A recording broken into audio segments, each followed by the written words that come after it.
الله الرحمن الرحيم.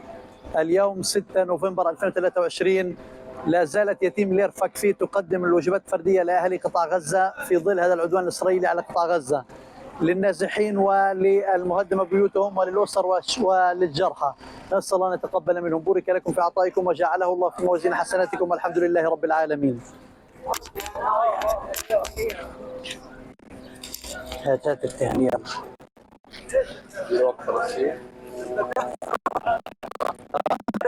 احنا بنسلموا للجنة واللجنة بتسلموا للمدرسة.